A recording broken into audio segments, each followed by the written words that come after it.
So throughout the semester, we've been looking at lots of different issues in architecture, issues of form, issues of physical considerations, issues of human factors, a huge kind of daunting range of issues that architects need to address in architectural problems.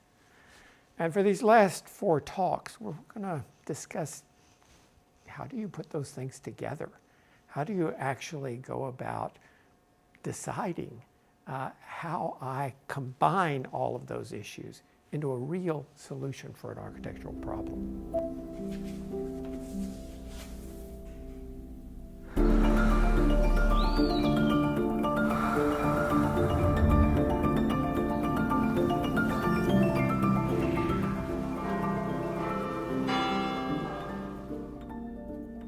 So we've looked at issues of form like, color, shape, space, light, texture. How do I make decisions about what all of these qualities of a building ought to be? And then how do I bring in systems and order and some kind of conceptual framework around which form is determined? And then how do I use sources of form in mathematics or numbers or geometry or organic sources of form? And then also, how do I, in terms of form, convey meaning in a building? And then we also looked at all sorts of physical considerations: geography, topography, ecology, materials, structure, construction method, how you put a building together, climate, meaning like sun and rain and wind and soils, and so there's all those technical issues that also have to be dealt with.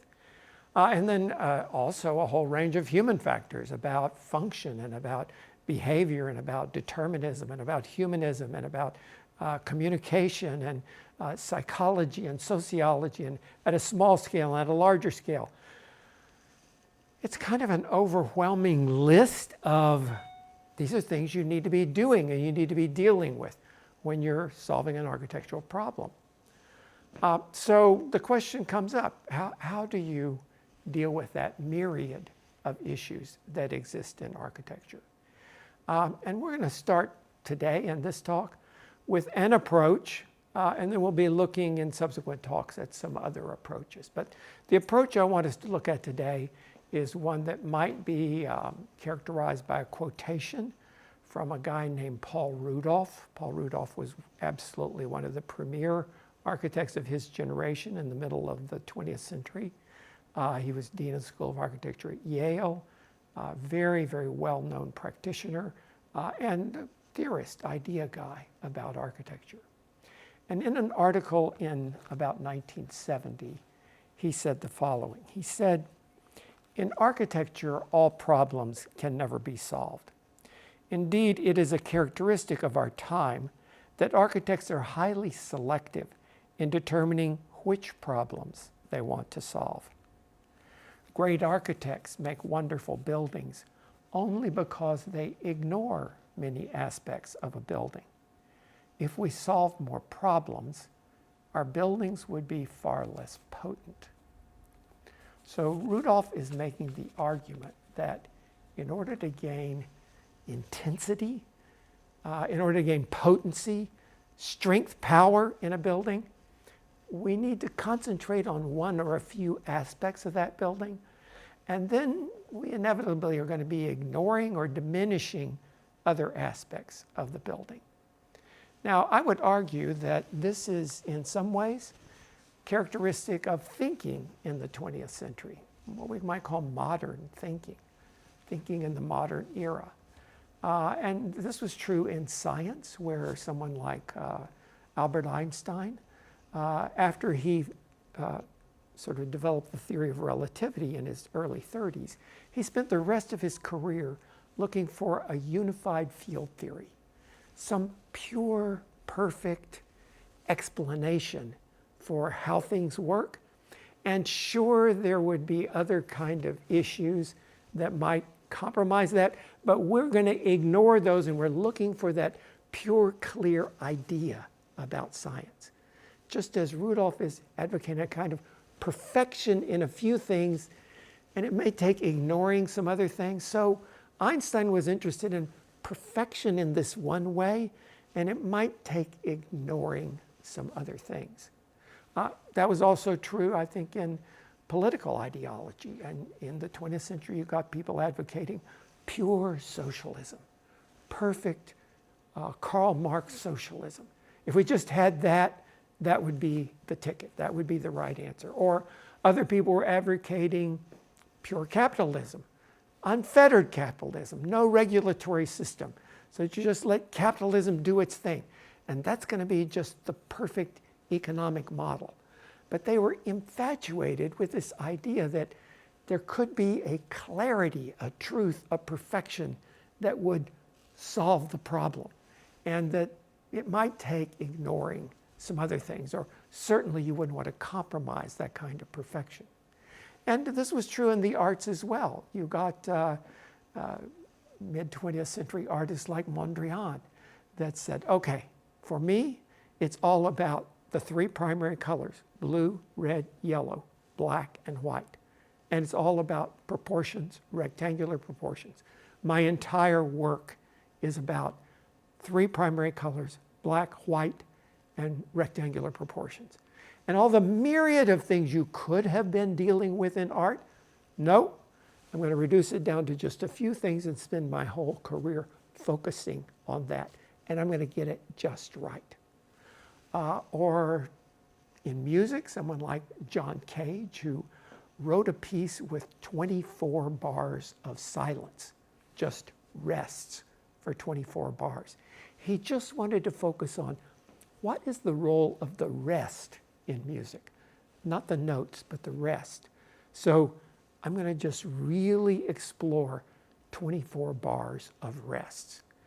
These are intensity, these are potency, these are very strong ideas, but in order to do that, you have to narrow down the huge range of what's possible in painting, or in music, or in political ideology, or in science, and focus tightly on just a few things. And this was very, very prevalent in the middle of the 20th century, even through to today.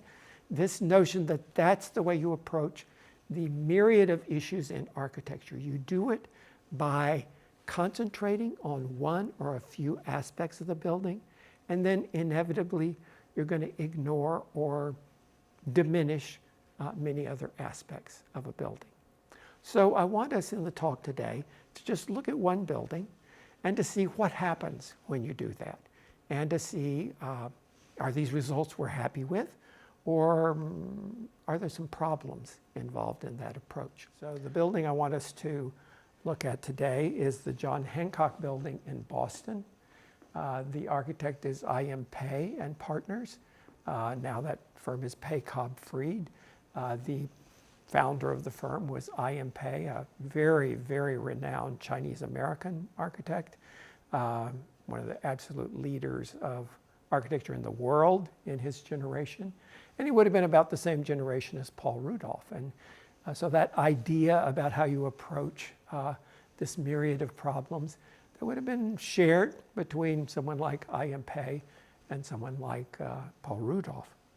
So this building was, it still is, the tallest building in Boston. It sat in a part of the city where there was almost nothing around it, so that it sat clear and free in space. It was very much an object building. You could see it from all over the city. Because of just where it sat in the city, there would never be a possibility of this one being obstructed or being kind of, joined into a skyline of the city. It would always sit pretty pure and clear and free. Now, one thing that's interesting about this building is the approach that they took seems exactly right for that site and for that situation. It was going to be an object building. It was going to be huge and extremely visible from all over the city. So they made the decision to concentrate on making a big piece of sculpture. And in fact, kind of minimalist sculpture, this powerful, huge piece of minimalist sculpture that would be the tallest building in Boston and would always be kind of visible from all the way around it. And they made it into a trapezoid that is very long and thin, tiny in one dimension and very broad in the other dimension. And as you drive around the city and you see it from the freeways and from all over, it's a real shapeshifter building. It looks very, very different from different angles, and it's kind of a fascinating object to see from all different points. It also is made of this very shimmery blue glass, and the blue glass has a kind of chameleon quality to it. It's on a sunny blue sky day. It's sometimes brilliantly blue, but almost disappears into the sky because it reflects the sky and reflects all the clouds in the sky. On other days, if it's sort of a cloudy day, it stands in contrast to the sky and is a very bold object in and of itself. Other sort of dark days, sometimes it can turn kind of steely gray.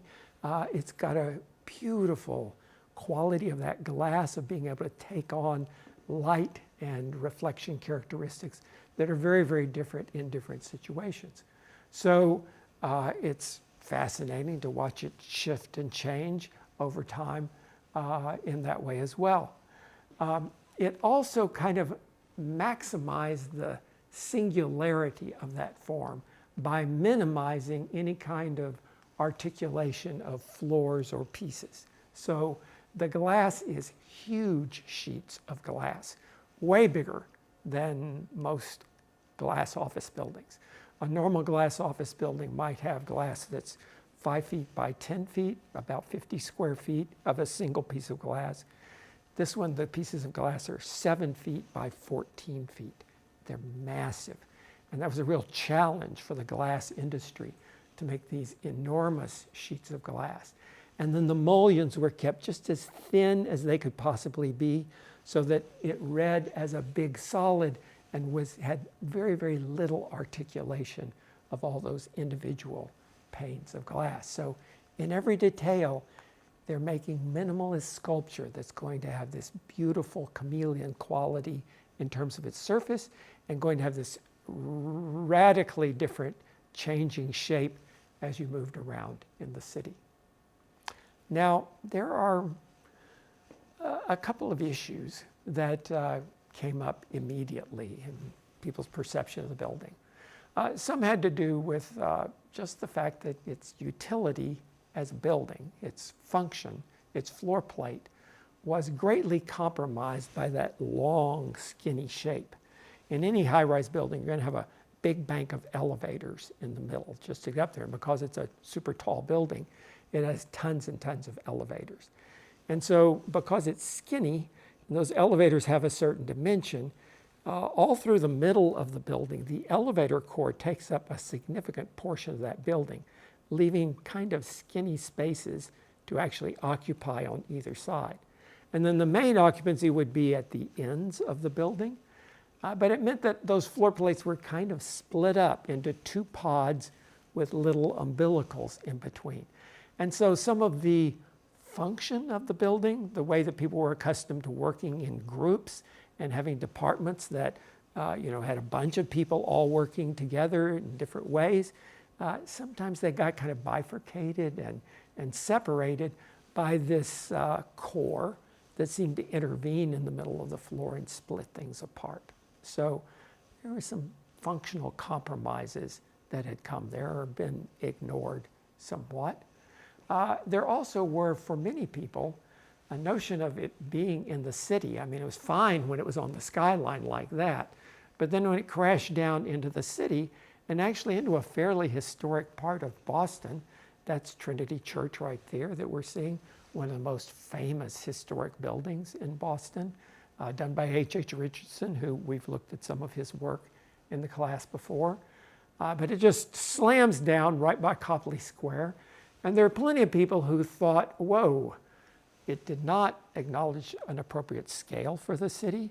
It was not very humanistic in terms of its interface with the life of the city. It was almost impossible to even see anything going on inside. And whereas this district is full of retail and interesting pedestrian environment, this was a building that was a piece of sculpture. It worked great on the skyline there. But as it hit the city, it seemed harsh and impenetrable and did not kind of support a lively, interesting city, which this part of Boston definitely was. So there were some things neglected maybe there. But then maybe the real problems came in technical kinds of issues.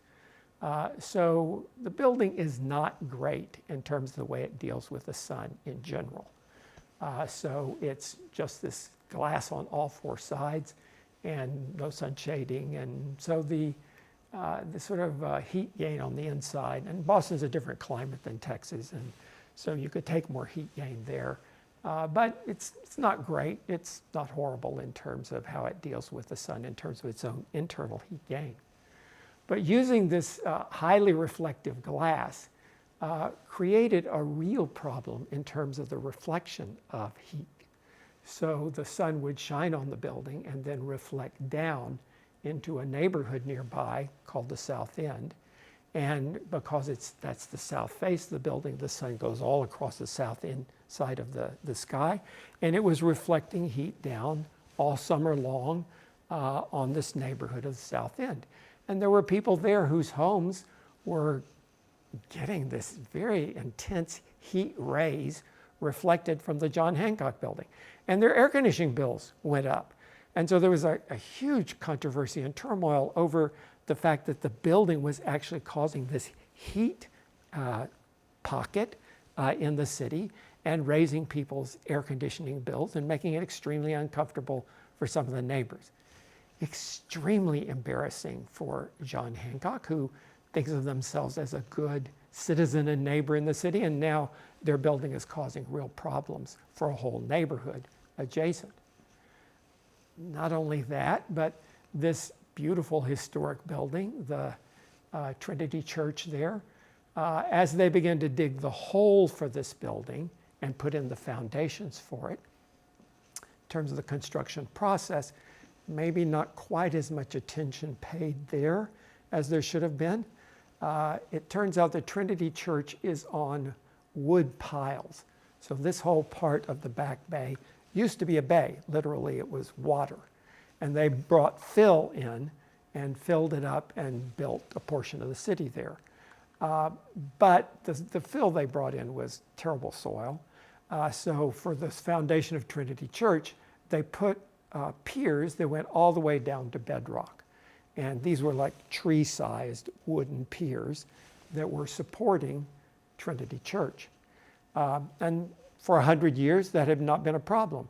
The water table's quite high here, and as long as that wood is covered in water and it can't get any oxidation, the piers will last forever. But when they started building this building and they excavated and they began to pump the high water table down so that they could get more access to excavate lower, they were pumping water out from under Trinity Church as well. So as they did that, the piles, these big wooden piers, began to get exposed to the air, and they began to oxidate and rot, and they began to get some diminution of the integrity of the foundation of Trinity Church. They began to get some cracking in that beautiful stonework, and they realized then that it was the construction process for this thing that was now undermining the neighbor next door. So again, huge embarrassment that this is one of the most historic buildings in the city, and they're undermining the foundation for it because they're pumping this water. So again, they had to go back and fix that and paid a whole lot of money to do the repair and then to actually help with the restoration of the damage that had been done on Trinity Church there. So there was maybe not as much attention paid to thermal and sun issues and effects on adjacent neighborhoods. There was not as much attention paid to the construction process and how that might be affecting buildings next door as should have been done. But honestly, the really big problem was in the glass skin. And there were some real technical issues that were not solved here and created incredible embarrassment. So this is the building in about, I guess, 1973 or 4. It was, because it's long and thin like that, and because Boston's an incredibly windy city, it was acting like a big sail. So the wind would blow on that long side, and because the other side is so skinny, it didn't have much ability to resist that.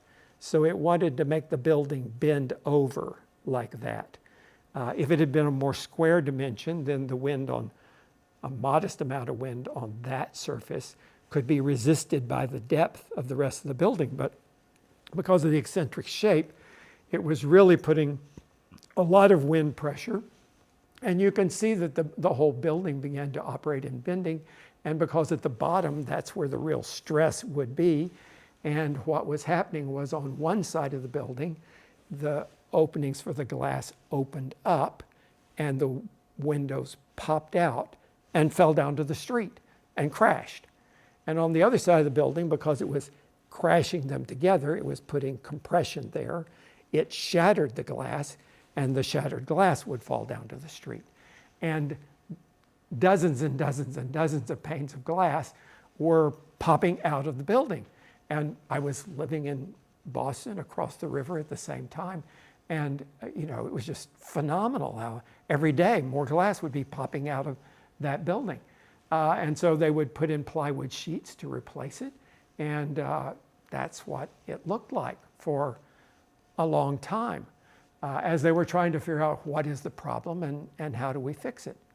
So I can remember in this period, I'm living across the river, and I have a friend who is graduating from M.I.T. He's from a really small hick town in Louisiana. And so his dad is coming up for graduation. And he said, Larry, I don't know what to do with my dad when he comes up to Boston. He's like always been rural Louisiana, kind of a hick guy.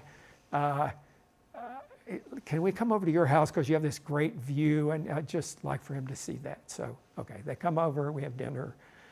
We're standing at my window looking at this beautiful view of the skyline, and across the skyline is this building. And so his dad says, you being an architect, you must really like being here in Boston because it's got really beautiful architecture here. And so I'm like, well, yeah, cool place for architecture. I get, yeah, right. And he said, you know what my favorite thing is here in terms of architecture? I like that plywood skyscraper. That is such a cool thing. I've never seen anything like that. And he was totally playing me. He was making fun of the fact that here's this sophisticated city that's supposed to have this very high level of architecture, and they're doing the most dumbass, stupid thing you could ever imagine. They've got a building that's falling apart before it's even constructed. Hugely embarrassing for John Hancock, hugely embarrassing for I.M.P. and his firm, and a very difficult problem to solve. Now, eventually they did solve that problem, but it meant compromising the skin somewhat. So instead of using very thin mullions, they used much thicker mullions, so the glass would have more give in the mullion. They also strengthened the whole structural frame by reinforcing it so that there was less bending in that frame. They also used a different kind of glass, a stronger glass that honestly was not quite as beautiful and as shimmery as that original glass. And in the end, they replaced the glass and the building got opened. But it was extremely embarrassing, extremely expensive, and caused great turmoil in the city. The city had to be closed off for blocks around the building for a long time because of the fear of the glass falling and hurting somebody on the street. Merchants had their businesses shut down because of glass falling from the sky. Now, the interesting thing to me about this is exactly what made the John Hancock building so beautiful and so successful as an object building on the skyline. Its eccentric proportion, its tiny little mullions, its excessively large pieces of glass, its shimmery quality in that glass. All those things that optimized that one thing they were concentrated on were exactly the problems that created a huge downfall for the building. That was a terrible shape structurally and to resist the wind. It stretched the ability of the glass beyond its limits. It challenged the holding of that glass in place to the point that it didn't work. And in the end, what was really great about the building did not really solve the problem in terms of other aspects of the building. Now, today I just want us to think about that. What are the implications of really following Paul Rudolph's dictum? And that is, we can choose what problems we want to solve. We solve them beautifully, completely, perfectly, potently, and then we ignore or diminish other aspects of the building. Is that the way we want to make buildings, or is there maybe another way?